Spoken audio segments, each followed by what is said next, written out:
నమస్కారం.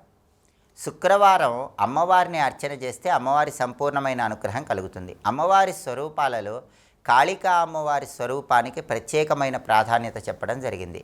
కాళికా అమ్మవారి స్వరూప వైభవం గురించి కాళికా పురాణంలో ఒక అద్భుతమైన కథ చెప్పారు.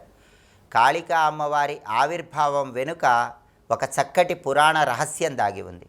ఆ పురాణ రహస్యాన్ని మనం పరిశీలిస్తే, పరమేశ్వరుడు సతీదేవిని వివాహం చేసుకున్నాక దక్ష ప్రజాపతి ఒక పెద్ద యజ్ఞం చేస్తాడు. ఆ యజ్ఞానికి వెళతానని సతీదేవి పరమేశ్వరుణ్ణి అడుగుతుంది. అయితే పరమేశ్వరుడు, నీ తండ్రి గర్విష్టి, నువ్వు ఆ యజ్ఞానికి వెళితే అవమానించబడతావని దక్షయజ్ఞానికి వెళ్ళటానికి సతీదేవికి అనుమతి ఇవ్వడు. సతీదేవి ఎంతగా అడిగినప్పటికీ పరమేశ్వరుడు అనుమతి ఇవ్వకపోయేసరికి సతీదేవికి కోపం వచ్చి సతీదేవిలో ఉన్నటువంటి ఒక క్రోధతత్వమైనటువంటి అవతార స్వరూపం బయటకు వస్తుంది. అదే కాళికా అమ్మవారి అవతార స్వరూపం. అలా సతీదేవిలో నుంచి కాళికా అమ్మవారి స్వరూపం బయటికి రాగానే కాళికా అమ్మవారి స్వరూపంతో పాటుగా 9 ప్రత్యేకమైనటువంటి అవతార స్వరూపాలు బయటకు వచ్చినాయి. కాళికా అమ్మవారి స్వరూపము, ఈ మిగిలిన 9 అవతార స్వరూపాలు మొత్తం కలిపితే వాటిని దశమహావిద్యలు అనే పేరుతో పిలుస్తారు. కాబట్టి దశమహావిద్యలు అనేటటువంటివి ఈ సమయంలో ఇలా ఆవిర్భవించాయని కాళికా పురాణంలో ప్రామాణికంగా చెప్పారు. అలా దశమహావిద్యల రూపంలో వచ్చినటువంటి అమ్మవారిని చూడగానే పరమేశ్వరుడు సృష్టికి మూలం అమ్మవారి శక్తి అని గ్రహించి దక్షయజ్ఞానికి వెళ్ళటానికి సతీదేవికి అనుమతిస్తాడు. దక్షయజ్ఞానికి వెళ్లే ముందు సతీదేవి పరమేశ్వరుడితో ఈ దశమహావిద్యలకు సంబంధించిన మంత్ర తంత్ర యంత్ర సంబంధమైనటువంటి పూజా విధి విధానాలన్నీ కూడా శివుణ్ణే ఏర్పాటు చేయమని చెప్పి దక్షయజ్ఞానికి వెళుతుంది. ఆ తర్వాత తన తండ్రి చేత అవమానించబడి యోగాగ్నిలో శరీరాన్ని విడిచిపెడుతుంది. అలా విడిచిపెట్టిన తర్వాత తిరిగి హిమవంతుని కుమార్తెగా పార్వతిగా జన్మించాక తపస్సు చేసి తిరిగి పరమేశ్వరుణ్ణి వివాహం చేసుకుంటుంది.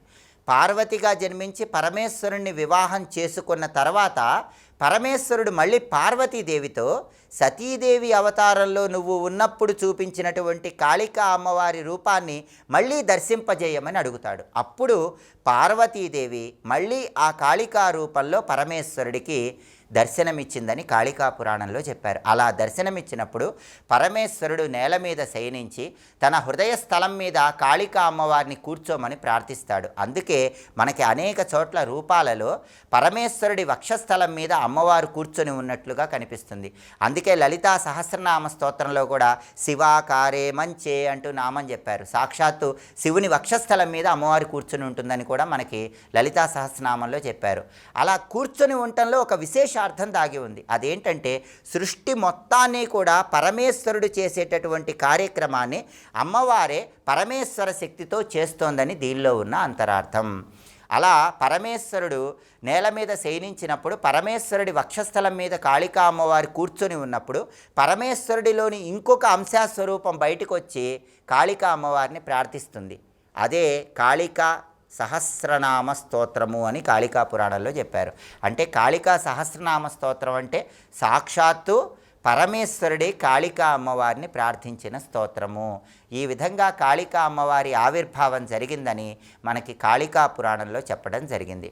అంతటి శక్తివంతమైనటువంటి కాళికా అమ్మవారిని మనం శుక్రవారం సందర్భంగా దర్శనం చేసుకున్న, కాళికా అమ్మవారికి నిమ్మకాయల దండ సమర్పించిన, కాళికా అమ్మవారి ఆలయ ప్రాంగణంలో నిమ్మదీపాలు వెలిగించిన, శత్రుబాధలు దృష్టి దోషాలు వీటన్నిటిని తొలగింపజేసుకొని కాళికా అమ్మవారి అనుగ్రహానికి సులభంగా పాత్రలు కావచ్చు. అలాగే ఇంటి యజమాని ఇంట్లో సభ్యులకి ఎటువంటి చీడలు లేకుండా ఉండటానికి, ఎటువంటి శత్రుబాధలు దృష్టి దోషాలు ఇవేవి సోకకుండా ఉండటానికి కాళికా అమ్మవారికి సంబంధించిన కాళికా గాయత్రి మంత్రాన్ని శుక్రవారం పూట 21 సార్లు పఠించాలి. అలా పఠించినట్లయితే కాళికా అమ్మవారి సంపూర్ణమైన అనుగ్రహము కుటుంబ సభ్యులందరి మీద ప్రసరిస్తుంది. ఆ శక్తివంతమైన కాళికా గాయత్రి మంత్రం ఏంటో ఇప్పుడు మనం చూద్దాం. ఓం మహాకాళ్యై చ విద్మహే శ్మశానవాసిన్యై చ ధీమహి తన్నో కాళీ ప్రచోదయాత్. దీన్ని కాళికా గాయత్రి మంత్రం అంటారు. ఇంటి యజమాని ఈ కాళికా గాయత్రి మంత్రాన్ని 21 సార్లు పఠించాలి. అలాగే మనోభీష్టాలు నెరవేర్చే ఇంకొక కాళికా మంత్రాన్ని కూడా మంత్రశాస్త్రంలో చెప్పారు. ఆ మంత్రం ఏంటంటే ఓం క్రీం కాళికాయై నమః. ఇది మంత్రం. ఓం క్రీం కాళికాయై నమః. ఇది మనోభీష్టాలు నెరవేర్చే కాళికా అమ్మవారి మంత్రం. కాబట్టి అమ్మవారి ఉగ్రస్వరూపమైనటువంటి కాళికా అమ్మవారిని అర్చన చేయటం ద్వారా తీవ్రమైన శత్రుబాధలు, దృష్టి దోషాల నుంచి ప్రతి ఒక్కరూ సులభంగా బయటపడవచ్చు. అంతటి శక్తివంతమైన కాళికా అమ్మవారికి సంబంధించిన కాళికా గాయత్రి మంత్రం ఏంటో, మనోభీష్టాలు నెరవేర్చే కాళికా మంత్రం ఏంటో ఇంకొకసారి చూద్దాం. మరి ఓం మహాకాళ్యై చ విద్మహే శ్మశానవాసిన్యై చ ధీమహి తన్నో కాళీ ప్రచోదయాత్. ఇది కాళికా గాయత్రి మంత్రం. మనోభీష్టాలు నెరవేర్చే కాళికా మంత్రం ఓం క్రీం కాళికాయై నమః. మంత్రజపం చేయండి. కాళికా అమ్మవారి సంపూర్ణమైన అనుగ్రహానికి ప్రతి ఒక్కరూ సులభంగా పాత్రలు కండి. స్వస్తి.